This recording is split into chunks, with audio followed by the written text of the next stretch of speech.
This is a reading from The Mystical City of God, The Conception, by Venerable Mary of Agreda. Chapter 17. Still treating of the mystery of the conception of Holy Mary and explaining the 21st chapter of the Apocalypse. 244. The Immaculate Conception of the Most Holy Mary contains such great and such exalted sacraments that in order to make me more capable of understanding this admirable mystery, His Majesty opened up to me many of the hidden meanings of the 21st chapter of the Apocalypse of St. John, and referred me to it for my guidance.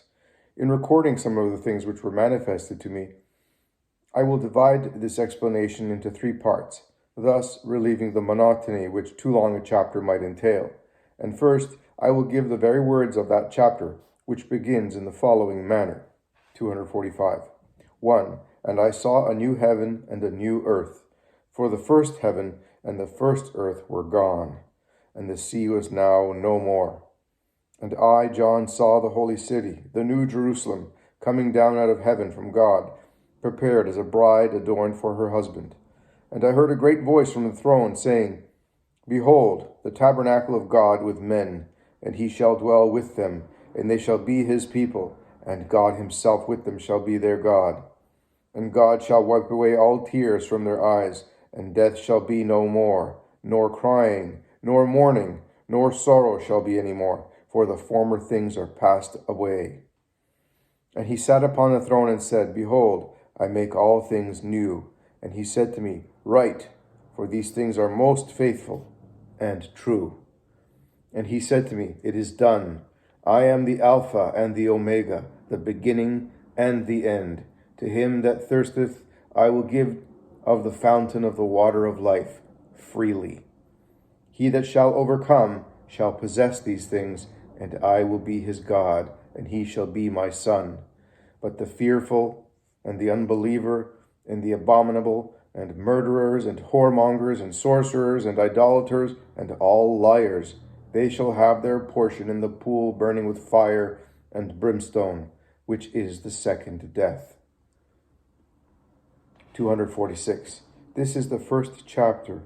This is the first of the 3 parts of the literal rendering of this chapter, and I will begin to explain it verse for verse.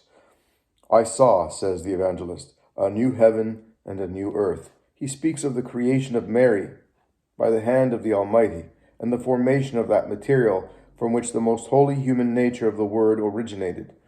With great propriety can that divinely human nature and the virginal womb where and from which the Word was formed be called a new heaven. For in that heaven God began to dwell in a new way. Jeremiah chapter 31, verse 21.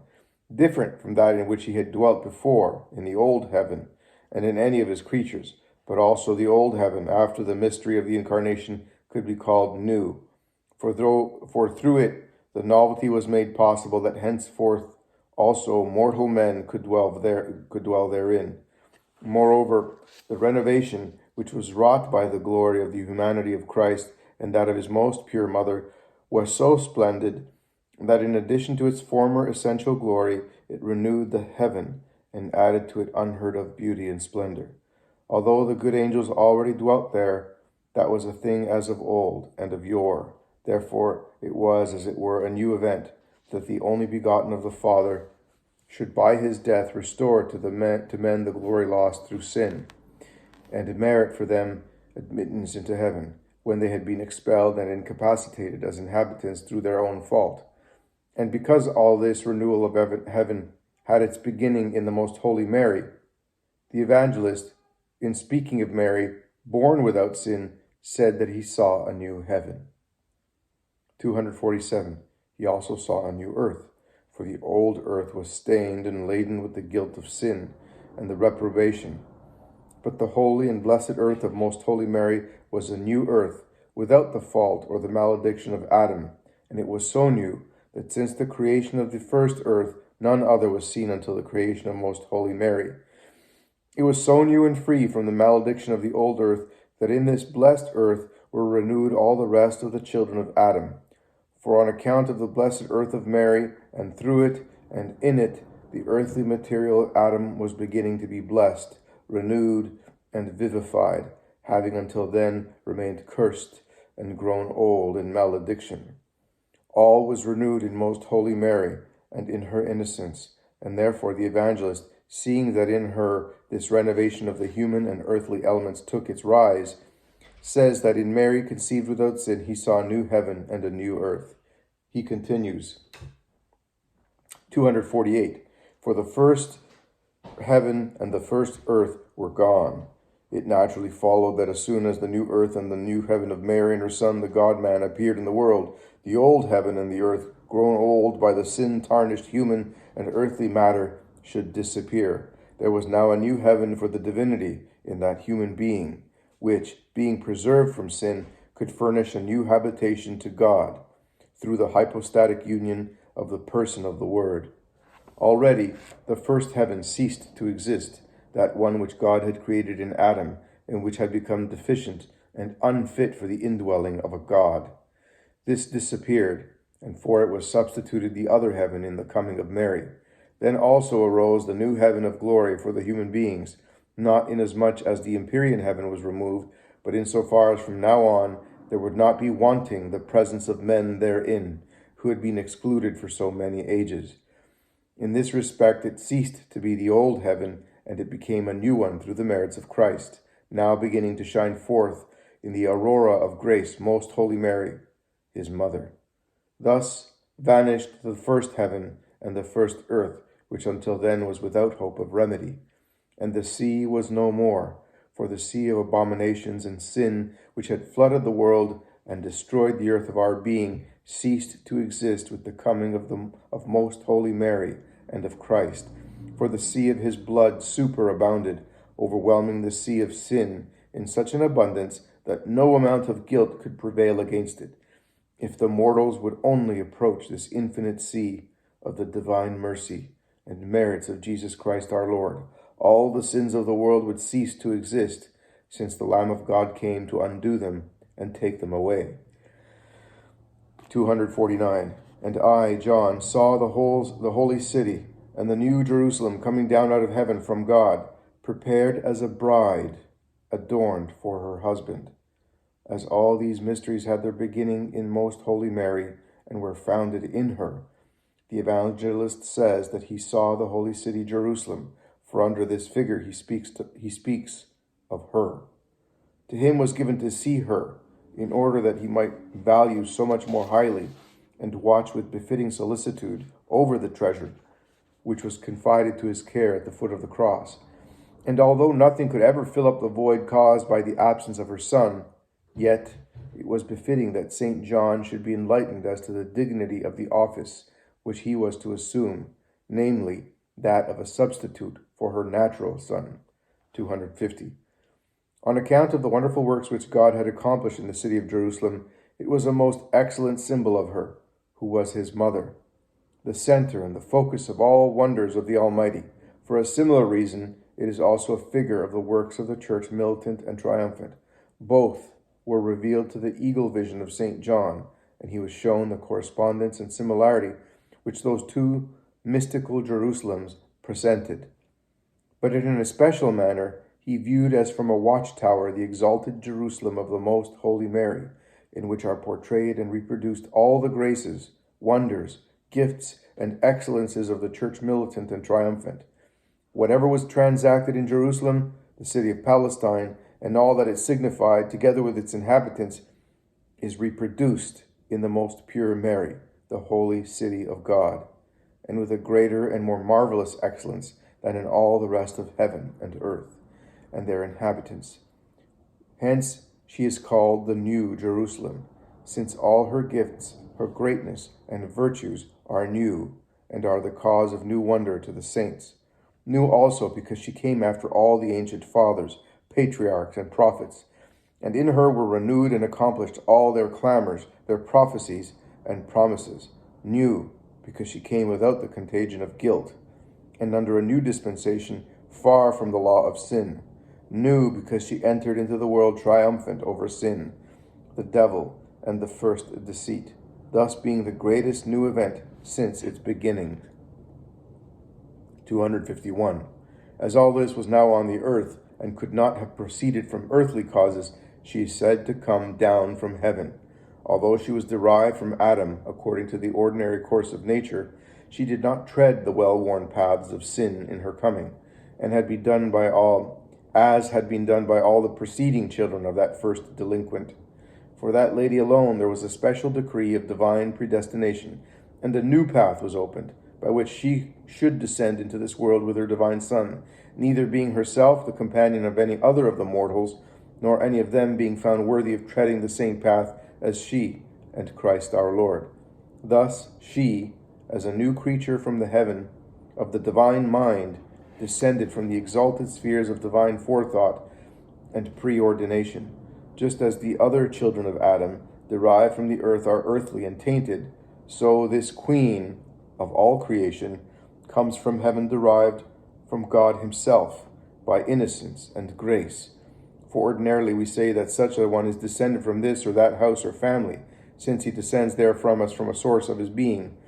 Now the natural substance of Mary, which she derived from Adam, scarcely comes into consideration when we take into account her dignity as Mother of God, with all that it imports, as bringing her so near to the Eternal Father by grace and participation of the divinity.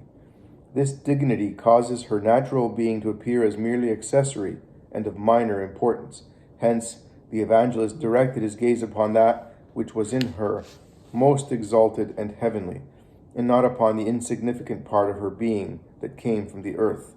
He continues, 252, he continues saying that she came prepared as a bride adorned for her husband. For the day of the espousal, it is customary among mortals to procure the most precious adornments and presents obtainable for adorning the terrestrial bride, and the most precious jewels will even be borrowed, in order that nothing may be wanting to the array befitting her state and condition. Therefore, if we admit, as we are indeed forced to admit, that the most pure Mary was the spouse of the Blessed Trinity and mother of the second person, and that she was adorned and prepared for these dignities by the omnipotent God, who is infinite and rich without measure or limit, what adornments, what preparation, what jewels must those be which he fitted her out in, that she might be a worthy spouse and mother? Would he reserve any of his jewels in this treasury? Would he withhold any grace that could beautify and make her precious? Would he permit her to be deformed, ill-favored, blemished in any way, or for the least instant? Would he be sparing and niggardly with his mother and spouse, when he so prodigiously lavishes the treasures of the divinity upon other souls, who in comparison with her are less than servants and slaves of his house? Let all confess with the Lord himself that she alone is the chosen one. Canticle chapter 6, verse 8.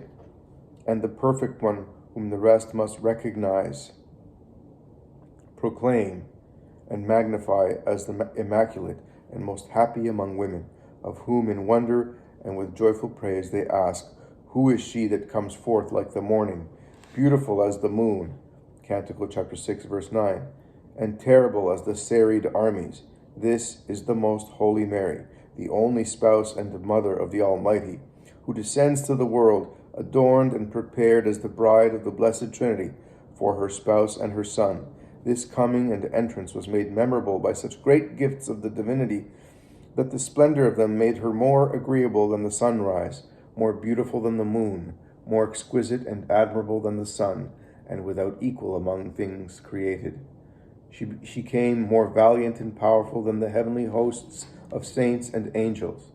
She descended adorned and prepared by God, who gave her all that he desired, and who desired to give her all that he could, and who could give all that is not the essentially divine, namely, all that is most approximate to the divinity and farthest removed from any blemish of a creature.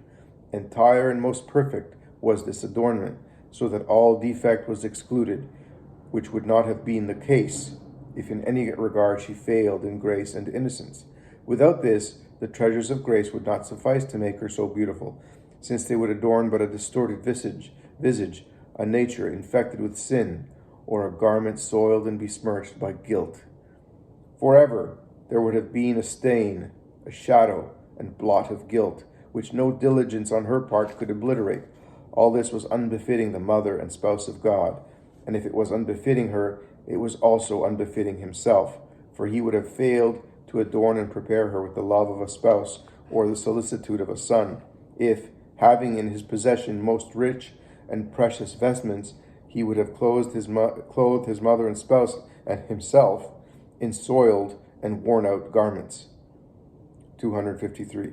It is verily time that the honor due to our great Queen should be unveiled and made clear to human insight, and that whoever was misled by opposite opinions should hesitate and cease to belittle and deny her the adornments of her immaculate purity at the instant of her heavenly conception. Compelled by the force of truth and by the light in which I see these ineffable mysteries, I proclaim over and over again that, as far as revealed to me, the privileges, graces, prerogatives, favors, and gifts of Most Holy Mary, not excluding even that of her being the Mother of God, all depend upon, have the origin, and are founded upon the fact that she was immaculate and full of grace in the moment of her most pure conception.